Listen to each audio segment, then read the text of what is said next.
Papa, maman, cher honorable, chère excellence, votre satisfaction est notre devoir. Oji mamacita, Oji mamacita, tu demandes de qui de moi de nous pour t'acheter des cimasa. Vas-y mamacita, Oji mamacita, en plan ensemble je t'ai dit je t'aime à travers les miningas. Oji mamacita, Oji mamacita, tu demandes de qui de moi de nous pour t'acheter des cimasa. Oji mamacita, en plan ensemble je t'ai dit je t'aime à travers les miningas. Quand je pense à toi je suis pas allé, je suis BG encore. Tu t'en fous de mes reproches et de mes erreurs qui sont moches. La bonne j'arrange mes souvenirs dans la rue, je deviens rage quand je suis dans le... Hello la famille, bonjour la famille. Awa toye kota la morcellement oyo. Isa deuxième parcelle na Macadam. Donc place toza awa lupang oyo isa deuxième parcelle na Macadam.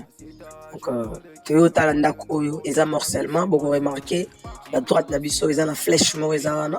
Donc isa place lupang na biso esukeli. Isa ndako oyo ya jaune toye kota la des comités na flèche et sika flèche ezali wana. Et pièce au place des tout wana ezali eza pièce au eza comme cuisine. Donc morcellement na biso qu'on a na coin ya mur aux na portail oyo oyeti place bacheline oya noir na mur yango wana place lupango na biso oyo toyeli lelo ko présenter bino esuki. Donc lupango ezalaki ya mobimba ba morcelaki une partie déjà basombaki une partie yango etikali oyo eza aux pièces utilisera comme cuisine et puis nanda kuya munene oyo il y a 3 chambres, salon, cuisine et puis toilette il y a les bandes dans la ciment bon mon couloir.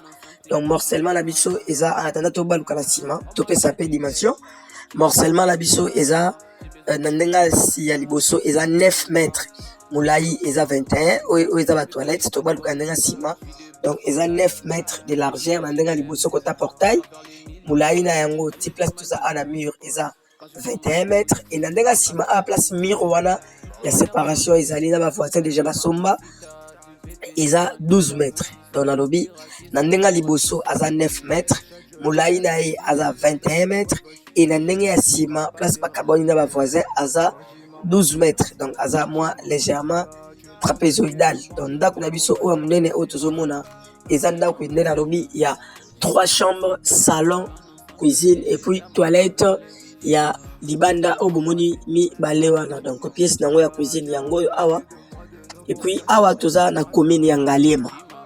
Donc toza na commune ya Ngaliema na quartier Mama Emo avenue Mama Emo.